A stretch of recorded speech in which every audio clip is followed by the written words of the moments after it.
Kalau jagung kalian kerdil atau tidak tumbuh, maka saksikan video ini. Dan karena di akhir video juga kita akan memberikan solusi bagaimana supaya tanaman jagung itu tidak kerdil dan bagaimana cara pencegahannya.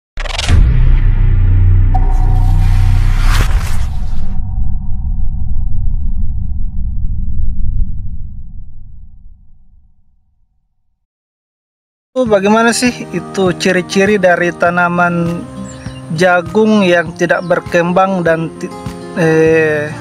atau yang kita kenal dengan tanaman jagung yang kerdil? Itu biasanya ditunjukkan dengan pertumbuhan yang tidak sesuai dengan umurnya, yaitu mungkin kalau kita sudah menanam mungkin 40 hari setelah tanam, kalau yang idealnya itu dia sudah tumbuh tinggi, bahkan mungkin ada sebagian tanaman jagung yang seharusnya di umur 40 atau 45 itu sudah mulai keluar bunga, tapi di tanaman kita bahkan masih pendek seperti di belakang ini. Ini tanaman kalau kami duga ini sudah 40-an hari, 45 hari, tapi kok masih kecil seperti ini, masih kerdil. Nanti kita lihat, kita akan videokan. Dan biasanya juga dia menguning, teman-teman. Artinya daunnya itu dia menguning, tidak hijau seperti tanaman jagung pada umumnya. Itu kenapa bisa seperti itu? Dan itu memang ciri-cirinya jagung yang kerdil, teman-teman. Untuk daun yang menguning, tapi juga dengan ditunjukkan dengan batang yang pendek bahkan kecil. Ini bukan hal yang sepele, teman-teman. Ini hal yang sangat besar karena ini bisa berdampak pada hasil panen, bahkan ini bisa dikategorikan dengan hasil yang tidak maksimal dan gagal panen tentunya, teman-teman. Untuk apa sih penyebab dari tanaman jagung yang kerdil? Untuk di video kali ini kami akan menjelaskan 5 aspek penting yang menyebabkan tanaman jagung kita itu dia kerdil, teman-teman, atau tidak berkembang. Yaitu yang pertama, dia dari awal yaitu bibit yang unggul atau benih jagung yang unggul itu biasanya tidak akan berdampak signifikan pada tanaman jagung yang kerdil. Artinya kalau tanaman jagung bibit jagungnya itu bagus, maka tentunya untuk tanaman jagung juga itu dia bagus, teman-teman. Makanya sangat penting dari awal untuk memilih benih jagung yang akan kita tanam. Ada baiknya kita memilih jagung yang memang sudah terkenal dengan keunggulan yang biasanya itu didapatkan dari penelitian, bahkan itu sudah terkenal merek-merek jagung tersebut, teman-teman, seperti BC atau NK, ya kan. Ini kan sudah terkenal di kalangan petani jagung secara nasional. Maka dari itu pentingnya untuk memilih benih jagung yang hibrida yang unggul, teman-teman. Virus atau serangan ulat atau hama, teman-teman. Jadi jangan juga menyepelekan yaitu tentang virus ataupun itu ulat gerayak. Itu dapat juga menyebabkan tanaman kita itu tidak berkembang, bahkan mati tiba-tiba mendadak, teman-teman. Makanya perlu juga kita melihat, bahkan kita memegang tanaman jagung kita supaya kita lihat apakah tanaman kita ini memiliki ulat di dalamnya, teman-teman. Maka dia harus memang dibasmi dengan insektisida misalkan, teman-teman. Kemudian yang berikutnya, yang ketiga, yaitu tentang pengairan, teman-teman. Ini sangat penting juga, teman-teman, yaitu tentang pengairan. Karena kalau dia terlalu kering, ini juga akan menghambat pertumbuhan dari jagung kita itu sendiri, teman-teman. Karena kalau kering itu akarnya itu akan susah untuk mencari unsur hara dan juga tidak terpenuhi asupan hara yang diperlukan oleh jagung itu. Kemudian kalau yang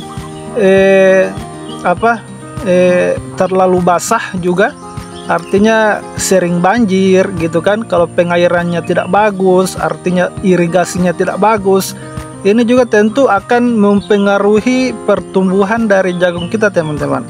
Jagung kita tidak akan berkembang bagus karena sudah becek, kemudian unsur haranya juga jadi hilang, artinya sangat-sangat tidak maksimal untuk jagung kita itu berkembang, teman-teman. Makanya dari pengairan ini kita bagusnya untuk melakukan pengirigasian, artinya kita melakukan irigasi, membuat irigasi untuk tanaman jagung kita, teman-teman. Kemudian yang keempat, teman-teman, yaitu tanahnya itu memang tidak subur, teman-teman. Artinya tanah tidak subur di sini bisa dikatakan tanahnya terlalu becek, macam kami katakan tadi. Jadi dia seperti apa kita bilang ya, seperti kayak tanah liat, mungkin ya. Mungkin ada sebagian juga tanah liat yang bagus, atau mungkin tanahnya itu terlalu berpasir misalkan, ya kan, atau mungkin tanahnya itu terlalu asam misalkan, yaitu pH-nya itu tidak bagus, pH-nya itu terlalu rendah, jadi dia asam, teman-teman, ya kan. Jadi pengecekan tanah juga untuk pH itu sangat bagus, karena kita bisa mengetahui apa saja sih yang membuat tanaman jagung yang tidak tumbuh dari tidak adanya unsur hara dari tanah kita, teman-teman. Artinya kesuburan tanah kita memang tidak bagus, teman-teman. Dan yang terakhir, teman-teman, yaitu kekurangan hara, artinya unsur hara dari tanah kita itu tidak terpenuhi. Dari misalkan kalau untuk pertumbuhan jagung itu, teman-teman, dia yang utama itu dia memiliki unsur N, P, dan K, yaitu nitrogen, fosfor atau fosfat dan kalium, teman-teman. Artinya dari ketiga unsur hara ini tidak ada, teman-teman, begitu, teman, intinya. Jadi itu, teman-teman, 5 utama dari jagung kita tidak berkembang atau jagung kita tidak bagus, tidak maksimal pertumbuhannya, atau mungkin sebab-sebab dari tanaman jagung kita yang kerdil, teman-teman. Kemudian bagaimana cara untuk pencegahannya, teman-teman, atau cara mengatasinya? Yaitu kalau dari kami, tentunya kalau dari tanaman kita itu tanahnya tidak bagus, artinya tidak subur tanahnya, maka perlu adanya pengolahan tanah. Kalau tanah dia terlalu keras, maka adanya pembajakan, teman-teman. Dari pembajakan, kalau terlalu keras atau kalau terlalu berpasir, maka bisa dicampurkan dengan tanah kita itu dicampur dengan pupuk kandang misalkan, ya kan. Kalau misalkan tanah kita terlalu berpasir atau terlalu becek, maka kita buat irigasi, teman-teman. Untuk tanaman jagung kita itu ada air yang bisa mengalirkan air itu, teman-teman, sehingga dia tidak menumpuk di tengah, airnya menggenang, jadi akhirnya tanah kita jadi tanah yang tidak subur, teman-teman. Kemudian juga bisa kita dari bibit, kita memakai bibit yang unggul, bibit yang bersertifikat, untuk mencegah tanaman jagung kita itu kerdil, tidak tumbuh, mungkin juga tidak berkembang.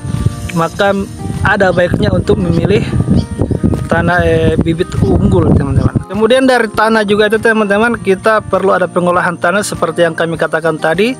Kemudian ada bagusnya juga kita membuat atau melakukan pengecekan terlebih dahulu, apakah tanah kita ini tanahnya bagus atau tidak, terlalu asam atau tidak. Kalau terlalu asam, maka dinetralkan, teman-teman, karena kita tahu ada yang dinamakan dengan kapur dolomit, itu bisa untuk menetralkan pH tanah kita, teman-teman. Artinya dalam pengolahan tanah ini sangat-sangat krusial, teman-teman, yaitu mulai dari pH tanahnya, karena untuk tanaman jagung kita itu, teman-teman, dia bakalan bisa tumbuh bagus tumbuhnya itu dia pH-nya di 5,5 sampai 7 teman-teman, pH-nya teman-teman. Kalau di bawah 5,5 maka ada kemungkinan besar tanaman jagung tidak bakalan tumbuh teman-teman. Kemudian kalau tanaman kita tanah kita juga mungkin kekurangan akan unsur hara, bagusnya teman-teman kita lakukan pencampuran. Kita tabur dulu teman-teman dengan pupuk kandang atau mungkin dengan pupuk yang ada N dan P dan K-nya, NPK. Kita spray atau mungkin kita campur langsung di tanahnya, atau mungkin ada bagusnya teman-teman kita pakai yang alami seperti pupuk kandang, pupuk kompos. Itu bagusnya teman-teman untuk memberikan unsur hara teman-teman. Nanti kita bakalan lihat ada tanaman jagung yang di belakang kami ini. Tanaman jagung di belakang kami ini dia sudah 45 hari tapi masih kerdil sekali. Tapi ada satu lokasi yang kami duga itu tanahnya bagus teman-teman. Kita kasih lihat. Jadi ini teman-teman ya, ini kami kasih lihat salah satu kebun petani jagung di daerah kami. Kita lihat ini umur jagung ini mungkin sudah sebulan lebih ya, 45 hari mungkin ya. Dari mana kami tahu? Karena kami sering lihat-lihat di sini hampir tiap hari kalau mau ke kebun kami. Dan untuk normalnya teman-teman untuk jagung ini, kita lihat ini ada berapa hektar ini, ada 3 atau 4 ini, semuanya kerdil teman-teman ini menurut kami. Dan untuk yang normalnya untuk jagung ini, yang ini teman-teman dia, yang itu jagung yang normalnya teman-teman. Jadi kalau semuanya ini tumbuh, maka besarnya itu akan seperti jagung yang itu. Kalau itu ya jelas itu udah 45 hari, sedikit lagi itu akan keluar bunga teman-teman. Dan itu kalau kami nggak salah ingat, di situ itu sering ada ada karung ya, karung yang kami duga itu adalah pupuk kandang teman-teman. Karena di sebelah situ ada kandang ayam, jadi mungkin mereka sering membersihkan dan mungkin sering mereka buang di situ. Jadi yang itu yang hidup, bagus tanahnya itu. Jadi tanahnya bagus teman-teman. Kalau misalkan tanah pupuk kandang itu dicampur di semua ini, mungkin dia bakalan tumbuh seperti itu teman-teman. Mungkin itu video dari kami teman-teman. Semoga bermanfaat untuk teman-teman petani jagung seluruh Indonesia yang ada di Indonesia. Kami dari Gorontalo teman-teman, semoga bermanfaat untuk teman-teman semua yang melihat video ini. Dan jangan lupa tinggalkan sesuatu di kolom komentar, like, comment, dan subscribe ya. Assalamualaikum warahmatullahi wabarakatuh.